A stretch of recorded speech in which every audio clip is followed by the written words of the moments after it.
Hi, my name is Kaylee Carter. I am a registered nurse on a coronary care progressive care unit. At my place of employment, I often take care of heart failure patients. In my practice as an RN, I've noticed not only patients and family members, but fellow RNs and healthcare providers have a lack of understanding of what palliative care is and how it could benefit heart failure patients. Heart failure is a progressive and ultimately lethal disease. There are two types of heart failure, systolic and diastolic. In diastolic heart failure, there's a filling problem due to stiff or thickened heart muscle. In systolic heart failure, there's a problem with how the heart pumps blood. You can also have a combined systolic and diastolic heart failure. Either way, the heart is unable to adequately supply blood to the body. When the heart is not pumping effectively, you can develop distressing symptoms. These include swelling, dyspnea or trouble breathing, weakness, and fatigue. Treatment often involves aggressive diuresis. Thirst and dry mouth is an uncomfortable symptom of diuretic therapy. I have had patients that just pray that God would take their thirst away.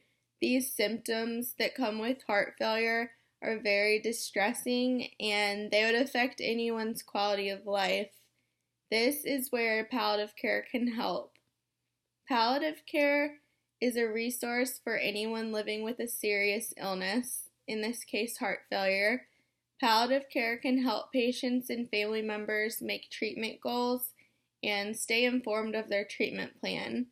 Although this resource could be beneficial for heart failure patients, there is not a consensus of when to consult palliative or a standard model for referral times. This ultimately leads to delaying palliative care until a patient is opting to receive hospice or full comfort measures. According to the optimal model of palliative care for patients with advanced heart failure, timing of referral should be when patient develops New York Heart Association, NYHA, Class 3 or 4 symptoms, or American College of Cardiology, American Heart Association, ACC-AHA, Stage D disease. The NYHA classifies the extent of heart failure. Class 3 is marked limitation in activity due to symptoms and only being comfortable at rest. Class 4 is severe limitations with symptoms even at rest. ACC-AHA provides a heart failure classification. Stage C is patients who have developed clinical heart failure. Stage D is patients with refractory heart failure requiring advanced interventions. Although this is a chronic disease, it is marked by exacerbations and remissions, so prognosis can vary, sometimes making it hard for a provider or nurse to talk about palliative care with the patient or family. Some sources recommend the optimal time for a palliative care consult is at diagnosis.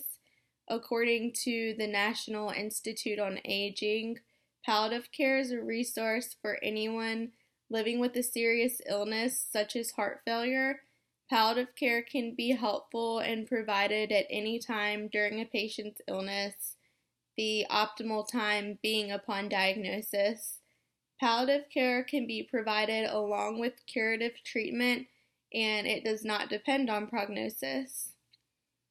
The first step to implementing a change is to identify barriers.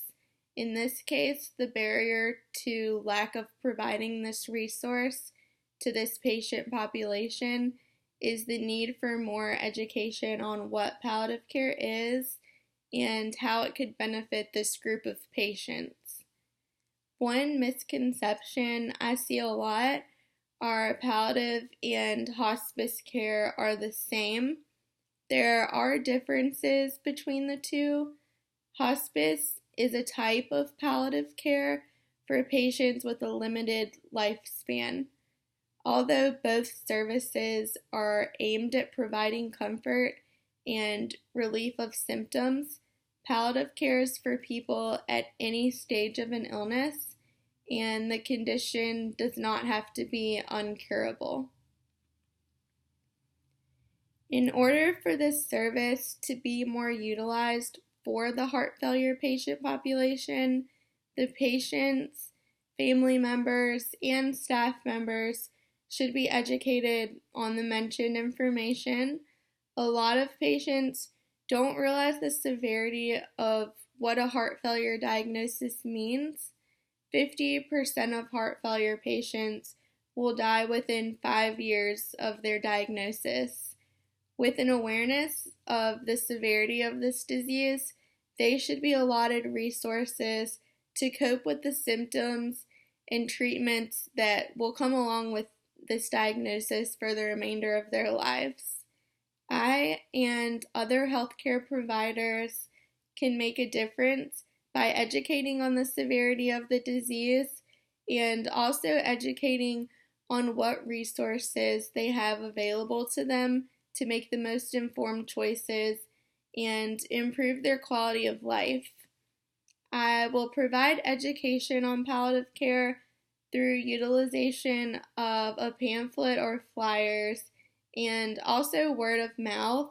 Spreading awareness can make a huge difference in promoting this resource, doing what is right for our patients, and providing the best possible care for this patient population.